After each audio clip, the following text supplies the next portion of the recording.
Kapuso.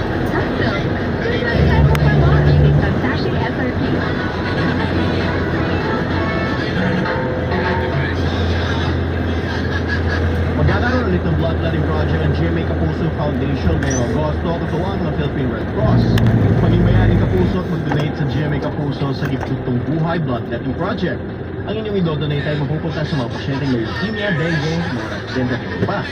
Ano pang hinihintay nyo mga Kapuso? Magpunta sa Ever Economy Cup ngayong August 17, araw ng Sabado mula 8 hanggang gabi.